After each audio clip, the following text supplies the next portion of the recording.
Bonjour, alors je suis très heureuse de vous retrouver pour vous présenter aujourd'hui une femme que j'aime beaucoup, qui s'appelle Constance Garand et qui a écrit un livre tellement magique, gai, à ton image, Constance. Bonjour Constance. Bonjour Christelle, merci beaucoup, merci. Alors ton livre s'appelle La méthode Happy Pop et c'est un livre qui ouvre les chakras, on va dire, et qui booste la confiance des gens. Et surtout, ce que j'aime beaucoup, c'est que tu réveilles la joie. Et ça, c'est vraiment important pour nous tous en ce moment, dans le monde dans lequel on vit. Alors toi, c'est vrai que tu es passé de, on va dire, l'idée de « je dois être la femme parfaite » à finalement, je m'accepte comme je suis. Et tout ça, ça s'est fait, tu me dis si je me trompe ou pas, hein, mais quand tu as commencé à faire un voyage autour du monde pendant 6 mois avec ta famille. Alors ça s'est passé un petit peu avant, ça s'est passé vraiment à la naissance de ma fille, où voilà, il y a des choses que j'avais vécues qui sont remontées et j'ai vraiment commencé en fait un travail de guérison émotionnelle à ce moment-là. Et j'ai commencé du coup à faire des rencontres et à me rendre compte que il se passait des choses, qu'il y avait, oui, que je voyais des choses, que j'entendais des choses. Et c'est vrai que du coup, ça a commencé à m'intéresser. Donc, j'ai commencé à chercher dans les livres, mais sauf qu'en fait, à cette époque-là, en 2013, 2014, tout ça, c'est pas encore hyper à la mode comme aujourd'hui, où quand on arrive chez Cultura, le rayon ésotérisme, il est mais gigantesque. Voilà, à l'époque, c'était vraiment tout petit et il n'y avait pas trop de gens pour nous conseiller. Donc, voilà, j'ai un peu fait mon petit chemin comme ça. Et effectivement, après, on est parti pendant 6 mois avec mon chéri et nos enfants. Et là, il s'est passé quand même énormément de choses et j'ai rencontré des personnes extraordinaires. Est-ce que tu peux nous raconter la rencontre que tu as faite, par exemple, au Sri Lanka? Oui, alors du coup, c'est après une visite d'un jardin botanique. En fait, dans ces pays-là, on masse beaucoup, donc on nous propose un petit massage rapide. Donc, il y a 3 personnes qui nous attendent. On doit s'asseoir sur un banc. Et donc, en fait, moi, je vois quelqu'un et je ressens quand même quelque chose déjà comme une contraction à l'intérieur de mon corps, mais je sens quand même qu'il faut que j'y aille. Donc, je m'assois et là, cette personne commence à me poser les mains sur la tête et à me masser. Et là, en fait, j'ai un immense courant qui me traverse, chaud, une lumière, en fait. Et donc là, je me mets à pleurer, pleurer, pleurer. Et là, voilà, là commence la série, parce que je dis bien la série. Donc il me dit que je suis chamane, donc c'est ce que j'explique dans le livre. Ça me fait bien marrer au début, parce que encore une fois, moi, je suis vraiment une petite voilà boulonnaise bien comme il faut et du coup j'ai une image de chaman qui n'a rien à voir avec la réalité mais qui est complètement ridicule quoi et donc du coup ça me fait marrer mais sauf qu'en fait après on a fait 9 pays pendant 6 mois et dans les 9 pays j'ai rencontré des guérisseurs des chamans des énergéticiens, enfin voilà. Et à chaque fois, ils m'ont dit que j'étais une chamane. Donc c'était très troublant et en même temps, ça venait confirmer des choses, encore une fois, que je voyais et, et des capacités que j'avais, mais que j'arrivais pas trop à comprendre en fait. Tu te définis comme une énergéticienne, et donc une énergéticienne qui a différentes capacités, mais surtout qui parle ce qu'on appelle le langage de l'amour. Et ce langage-là, c'est pour toi important en fait de guérir chacun, non seulement au niveau de son corps, mais aussi, bien entendu, au niveau de son cœur. Oui, complètement. Complètement. Et voilà, et je sais très bien où sont mes capacités. Donc, c'est pour ça que je travaille avec plein de personnes différentes. Enfin, voilà, des thérapeutes, des psychologues, des hypnothérapeutes, voilà, et puis même parfois des médecins. Hein. J'ai des médecins qui m'envoient des personnes, des gynécologues et tout. Et du coup, moi, j'ai vraiment accès à quelque chose de très particulier. Et c'est vrai que j'accompagne l'âme, j'accompagne dans sa globalité. Parfois, ça peut être la mémoire cellulaire, parfois c'est une vie antérieure, parfois. Enfin, en fait, je sais jamais. Moi, j'ouvre le livre de la personne et là arrive ce qui doit être nettoyé, apaisé, voilà. Et c'est toujours dans une énergie d'amour. C'est vraiment cette énergie-là avec laquelle je travaille entre guillemets. Hein, on se comprend, mais qui m'accompagne. Donc toi, finalement, on vient te voir quand on a quel type de problème, en gros? Parce que tu fais, si j'ai bien compris, des nettoyages énergétiques. Exactement. On vient en fait pour j'ai envie de dire, plein de choses différentes. Il n'y a pas tellement, ça peut être des maux de dos chroniques, des migraines, de l'insomnie. Ça peut être aussi, oui, des maladies un peu plus compliquées. Voilà. Alors évidemment, j'accompagne pour par exemple, après les chimios. Voilà. Qu'est-ce que je fais d'autre? Et puis parfois, c'est juste des gens qui me disent, bah, je porte certainement certaines choses sans m'en rendre compte. Est-ce que tu crois que ça peut être intéressant? Et j'ai toujours envie de dire oui, parce que c'est vrai que sans avoir forcément vécu des traumatismes atroces, on porte tous en fait des casseroles, que ce soit les nôtres, de notre famille, et puis encore une fois de nos vies d'avant. Enfin, on est tellement multiples finalement à l'intérieur de nous que du coup, bon, bah, moi j'ai envie de dire un petit nettoyage de temps en temps, ça fait pas de mal, quoi. Oui, on est d'accord. Et alors, tu parlais des insomnies, par exemple. Oui. Alors, dans ton livre, tu expliques que chaque insomnie est vraiment en lien avec quelque chose de très particulier. Donc, par exemple, quand on se réveille entre 23 heures et 1 heure, ça correspond à ta vésicule biliaire, qui correspond donc à ta capacité de faire des choix. Entre 1 heure et 3 heures, ça correspond à ton foie et donc à ta gestion du stress finalement et de tes émotions. Si tu te réveilles entre 3 heures et 5 heures, ça correspond aux poumons et donc à ta tristesse intérieure. Et si tu te réveilles entre 5 heures et 7 heures, bah, c'est souvent tes difficultés à tourner la page avec le gros intestin. Alors, comment quelqu'un qui arrive vers toi concrètement et qui te dit, ben voilà, j'arrive pas à dormir en ce moment, comment tu procèdes? Alors, en fait, ça, c'est vraiment, j'ai envie de dire, des grandes lignes, tu vois. Voilà, c'est vraiment pour se connecter à quelque chose et commencer à trouver un début de réponse, tu vois. Moi, j'ai vraiment écrit ce livre pour, comme un guide multiple avec plein d'outils dans lesquels tu vas commencer à trouver des débuts de réponse. C'est pas du tout quelque chose de magique où on lit ça et puis pouf pouf, ça y est, on va se rendormir et c'est terminé. C'est vraiment, voilà, juste pour ouvrir la conscience. Mais après, j'ai envie de te dire, il n'y a pas une personne qui vient et qui souffre d'insomnie qui a la même problématique que celui d'avant ou de celui d'après. C'est tellement personnel. Donc, ce serait trop cool si c'était aussi simple. S'il y avait juste voilà, une formule magique à donner. Mais il n'y en a pas. Donc, à chaque fois, encore une fois, j'ouvre le livre et puis je vais voir ce qui se passe, pourquoi ça coince. Ça peut être autant quelque chose qu'on a vécu enfant que j'en sais rien, un problème d'autorité au boulot, il y a quelque chose, mais qui ramène toujours finalement à notre vécu et à quelque chose qui vient nous retitiller à un certain niveau, tu vois. Voilà. Ce qui est sympa aussi dans ton bouquin, c'est que c'est toi-même qui l'as illustré. J'aime beaucoup d'ailleurs tes petits dessins, ils sont trop, d'ailleurs trop mignons, mais c'est vrai. Et puis, tu partages aussi des chansons qui sont très personnelles parce que toi, tu chantes et tu dis que chacun peut, quand il est dans une période de stress ou de panique ou des choses comme ça, définir 4 chansons intérieures. Est-ce que tu peux nous expliquer un petit peu j'allais dire ce concept, mais comment on peut faire? Oui, alors en fait, c'est par rapport à nos états de survie. Donc, c'est ça que j'explique en fait dans le livre. Voilà, c'est qu'on a un état de vie et on a 3 états de survie. Et donc, en fait, il y a des pages qui expliquent en fait, voilà, ce qui se passe à l'intérieur de nous. Et donc, moi, j'invite le lecteur à écouter ce qui se passe à l'intérieur de lui quand un mode de survie s'enclenche.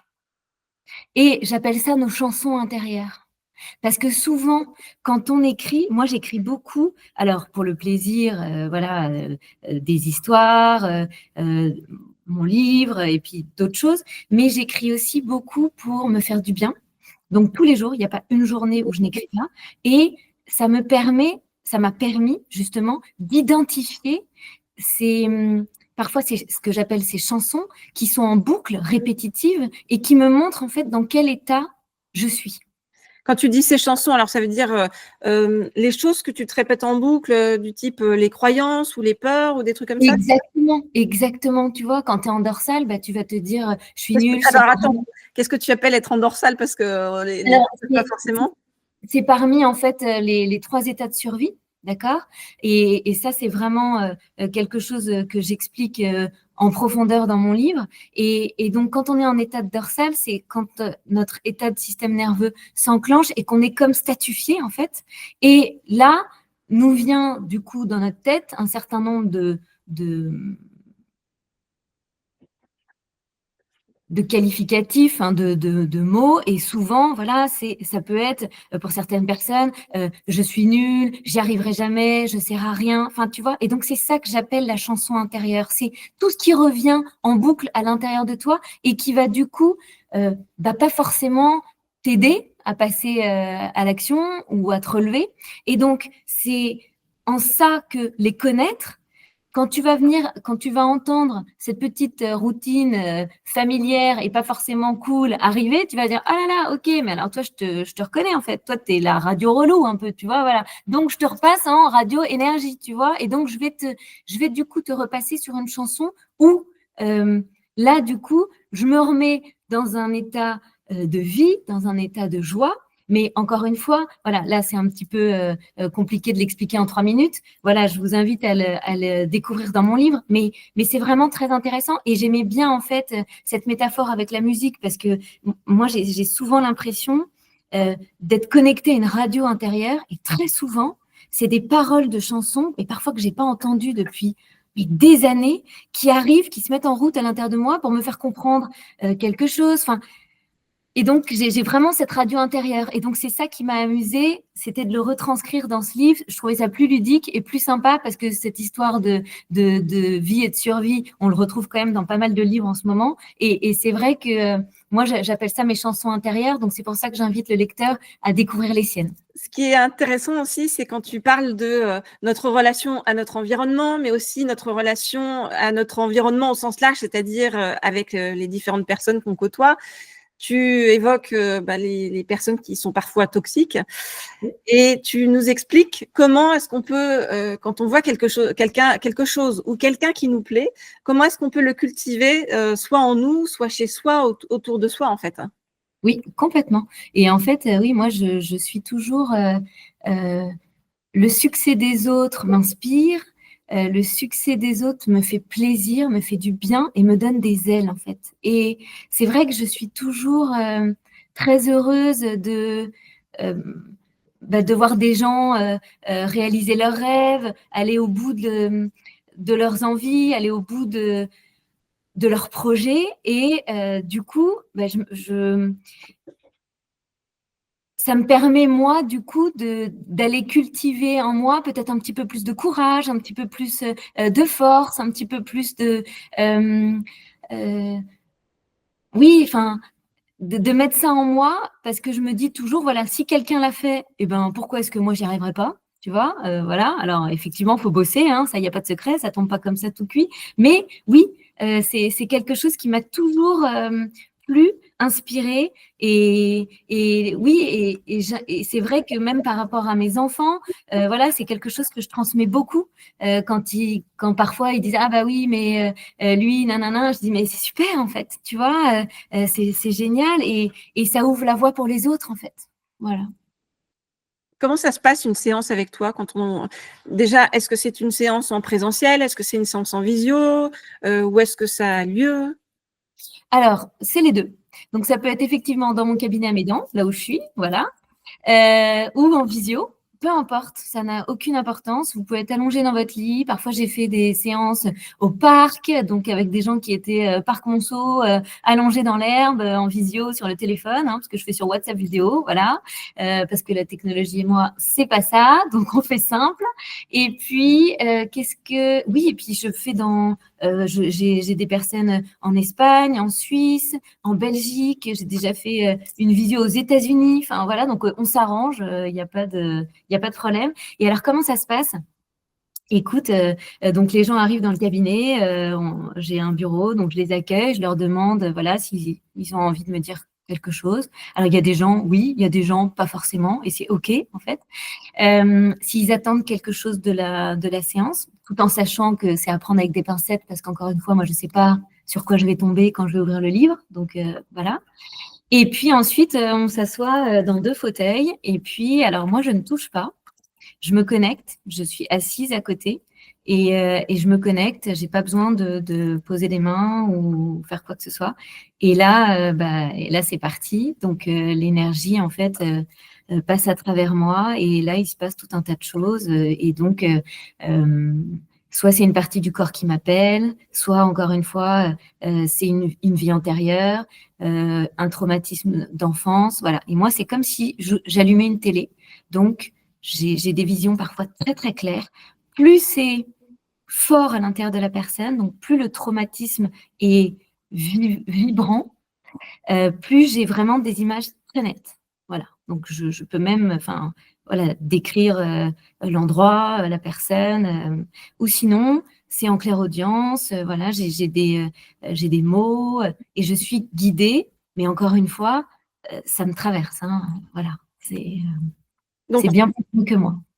en fait, quand tu dis j'ai des images ou de la clairaudience, ça veut dire que une personne arrive chez toi, par exemple, avec une problématique, hein, peu importe, reprenons par exemple la problématique de l'insomnie, et toi, en te connectant à la personne, tu vas arriver à aller chercher l'endroit où se trouve le trauma pour la personne, parce que tu vas revisionner une scène de sa vie ou quelque chose peut-être qu'elle a oublié ou occulté, c'est ça? Tu lui remets le doigt dessus, et après, comment ça se passe en fait? Tu envoies de l'énergie? Qu'est-ce que tu vois? Comment tu fais? Parce que là, on parle à des personnes qui, quelque part, j'allais dire, sont connectées et ont déjà compris ça. Mais si tu veux, pour que ce soit accessible à tout le monde et qu'on se dise qu'il ne faut pas être complètement perché pour venir voir Garance, bien au contraire, c'est-à-dire c'est juste être dans une ouverture sur, tiens, il y a une partie des choses que je ne connais pas, que je ne maîtrise pas et je peux être en réception. Oui, alors en fait, il n'y a pas, il n'y a pas de protocole, encore une fois. On peut venir me voir pour une insomnie et pourtant je vais traiter quelque chose qui n'a absolument rien à voir, mais qui potentiellement aura des répercussions là-dessus, tu vois. Mais c'est pas une science à 100%. Donc ça, je le dis vraiment quand les gens prennent le rendez-vous. Voilà, si tu arrives avec ta mal au pied, je peux pas te dire tu ressors, t'as plus mal au pied. Tu vois, je suis pas magicienne, hein, je n'ai pas de baguette magique, et voilà. En revanche, il est fort probable que dans les semaines ou dans les mois qui arrivent, tu aies beaucoup moins mal au pied. Mais si ça se trouve, le lendemain, tu n'as plus mal au pied. Si par exemple, ah oui, ça c'est très important, si je travaille sur une vie antérieure, ça c'est vraiment immédiat. Parce qu'en fait, la vie antérieure, c'est comme, enfin, de ce que je perçois, à l'intérieur de la personne, c'est comme si c'était une sonnette d'alarme de pompier, quoi, tu vois, voilà. Donc euh, c'est très lourd, encombrant, ça prend de la place, enfin voilà. Et donc moi, quand je vais la transformer, puis ensuite la ranger, tout s'arrête. Tu vois, donc ça c'est vraiment très clair pour moi. Donc je sais que l'impact sera immédiat pour la personne. Mais Et oui. ça veut dire quoi travailler sur une vie antérieure? Par exemple, tu vois que le problème pour la personne en face de toi se situe sur, comme tu dis, sa vie antérieure. C'est-à-dire, qu'est-ce que tu vas faire? Tu vas verbaliser auprès de la personne, voilà, c'est cette vie antérieure qui vient te bloquer, etc., etc. Ou alors, est-ce que c'est un travail dans les énergies ou est-ce que c'est un peu tout? Alors en fait, je ne dis pas toujours. On me dit si je dois dire ou pas. Donc j'écoute en fait. Donc quand je dois dire, bah je dis. Quand je dois pas dire, je dis pas. Ok. Et après, ensuite, je vais comme réparer. Souvent, euh, les vies antérieures qui coincent, si je puis dire, c'est des vies antérieures qui se sont pas très bien terminées. Et donc, il faut justement bien la terminer. Et donc, j'y retourne dans une forme qui n'est pas la mienne d'aujourd'hui, enfin voilà, euh, sous forme d'énergie, tu vois. Et du coup, je vais remettre beaucoup d'amour pour cette personne, pour accepter finalement ce qui s'est passé, tu vois. Et c'est là où ça lâche. Alors, je sais, c'est pas facile hein, d'expliquer hein, finalement ce qui se passe. Ça lâche. Et là, moi, j'ai toujours la même vision. C'est d'un livre qui se referme et je vais la ranger dans une immense bibliothèque. Voilà. Et c'est toujours ça. C'est comme ça que ça se passe. Et je sais que quand ça c'est fait, c'est terminé. Voilà. Après, je peux pas en dire beaucoup plus. Je sais que c'est terminé, donc c'est cool, quoi. Et surtout, après, je reçois des messages qui me confirment depuis maintenant 7 ans que effectivement, dès le lendemain, le surlendemain, enfin, c'est fini, quoi. Donc ça, c'est immédiat. Ensuite, pour le reste, tout ce qui est traumatique dans cette vie-là, voilà, ça peut aller très vite en fonction des personnes et en même temps, il y en a d'autres chez qui ça va très très doucement, petit pas, mais mini pas par mini pas, et puis d'un coup, pouf, ça va faire un grand saut. Donc ça, c'est tellement différent d'une personne à l'autre et tellement propre à chacun que, encore une fois, il n'y a pas de règle, quoi. Et c'est ça qui m'émerveille finalement tous les jours dans ce que je fais, c'est que tous les jours c'est nouveau, tous les jours c'est merveilleux. Et tous les jours, je sais qu'il va se passer des choses dans la vie des gens, mais je ne sais pas quoi. Alors, comment on fait pour te contacter? Alors, en fait, vous pouvez me contacter donc via mon site www.constancegarand.com. Voilà, sinon il y a mon téléphone, hein, mais c'est plus simple pour moi via le site et puis comme ça je renvoie, je rappelle. C'est important de toute manière, toujours on a toujours un échange avant la consultation. C'est important. J'y tiens, donc on ne peut pas booker son truc sur des plateformes en libre service. Non, non, voilà, c'est moi qui gère et c'est toujours un plaisir. Mais voilà, ce petit moment d'échange, il est très important. Constance, tu vas nous faire un joli cadeau à nous tous aujourd'hui. Tu vas nous expliquer comment nous reconnecter à notre enfant intérieur. Et puis d'abord, je te laisse peut-être nous dire pourquoi c'est important de se reconnecter à son enfant intérieur. Oui, avec plaisir, Christelle. Alors ça, c'est quelque chose auquel je tiens beaucoup et que je partage beaucoup au cabinet. C'est vraiment cette reconnexion, ce lien qui est si important entre notre mini, c'est comme ça que je l'appelle en fait, voilà, et nous. Parce que ce mini, c'est vraiment notre boussole intérieure et le prendre en charge, c'est la responsabilité qu'on a tous, en fait, vis-à-vis de nous-mêmes.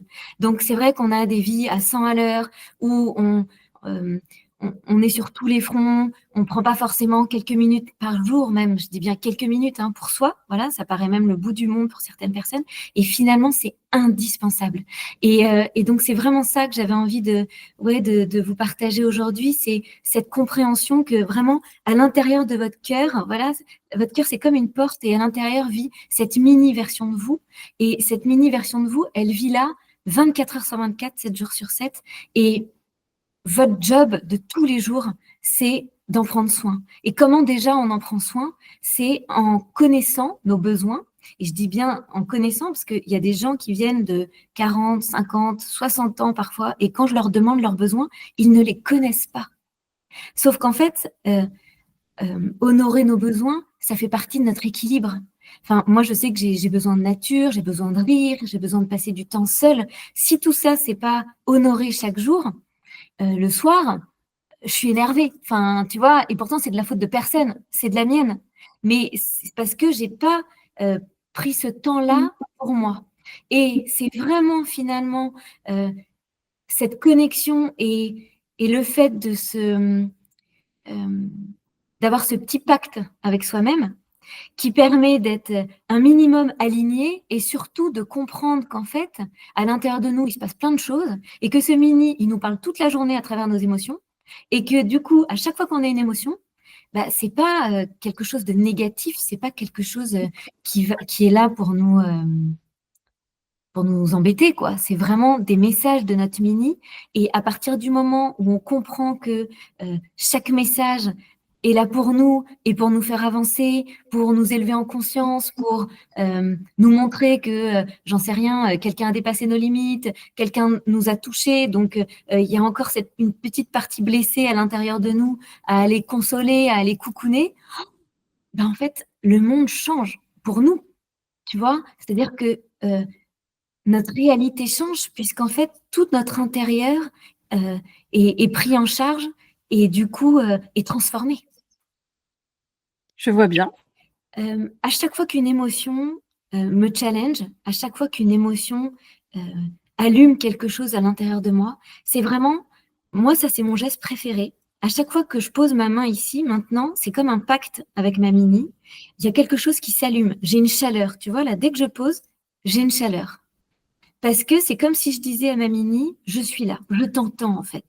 Donc, imaginons, j'en sais rien, que je ressens une colère, il y a une colère qui monte à l'intérieur de moi, ok. J'arrive et je dis, ok, qu'est-ce qui se passe en fait? T'as vu, lui, il m'a dit ça, nanana, tu vois, j'accueille en fait ce qui se passe.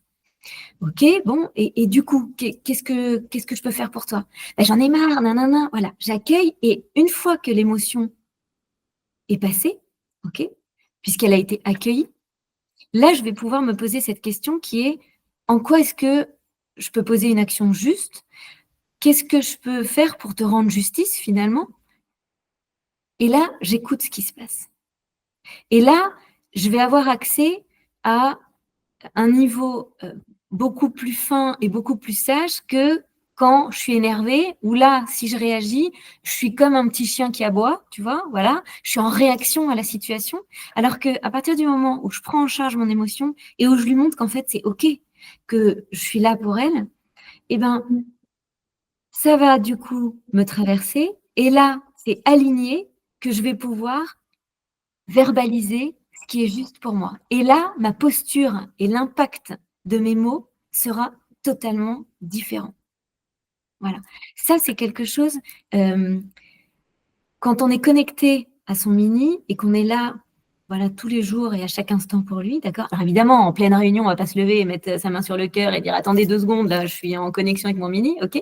Mais déjà, rien que si en pleine réunion, quand je sens qu'il y a quelque chose qui monte, j'envoie un signal en disant ok, j'ai entendu, je reviens plus tard, ça change tout en fait. Plutôt que chut, chut, vas-y, dégage, tais-toi. Enfin, tu vois ce que les gens font naturellement finalement parce que c'est gênant, on peut pas, c'est pas le moment, voilà. Sauf que c'est hyper important d'y revenir parce que ça crée de la sécurité à l'intérieur de notre cœur. Et plus notre mini, il est en sécurité, plus il a confiance en nous. Et pour moi, la confiance en soi, c'est notre mini qui a confiance dans la grande version qui est là en physique, tu vois. Et quand ça s'est mis en place, il n'y a pas grand-chose qui peut nous arrêter. À tester pour tout le monde, hein. Tu dis d'ailleurs, Constance, que si chaque personne travaillait sur elle-même, parce que là tout à l'heure tu disais on prend pas le temps de travailler sur soi-même, mais si chaque personne travaillait sur elle-même seulement 17 minutes par jour pendant 365 jours, ça va complètement faire bouger la personne intérieurement. Complètement. Et même, j'ai même envie de dire, même moins, même quelques minutes, même si à chaque fois qu'une émotion vient te challenger, tu es là pour toi, ou le soir, tu viens juste revenir en visualisation, tu te dis, OK, quand ça s'est passé, qu'est-ce qui s'est joué à l'intérieur de moi? Et tu viens accueillir et être là pour la mini-version de toi. Mais c'est énorme. En fait, les retours que j'ai là-dessus sont incroyables, que ce soit sur l'anxiété, oui, mais même, tu sais, tout ce qui est psychosomatique, voilà, ça a un impact énorme puisque on vient en soutien. Et souvent, les maux de dos, tout ça, voilà, c'est qu'on porte beaucoup de choses sur nos épaules, sur notre dos. Alors, du coup, de savoir qu'on n'est pas tout seul, mais qu'on est avec soi-même, il y a quelque chose qui se met en place de tellement rassurant, tu vois. Et c'est tellement beau que là, je trouve qu'on est connecté à sa vérité, on est connecté à quelque chose de tellement plus grand quand on prend en charge tout ce qui se passe à l'intérieur de nous. Merci beaucoup, Constance, pour ta chaleur, ta Merci. douceur. Merci. Tes conseils, et puis je recommande à tout le monde donc Happy Pop, la méthode Happy Pop de Constance Garand, qui est parue aux éditions Le Courrier du Livre, parce que c'est vraiment un petit bout de soleil. Et encore merci, Constance, d'avoir été avec nous aujourd'hui. Merci à toi, Christelle. Merci beaucoup. Et puis, bonne lecture à tous.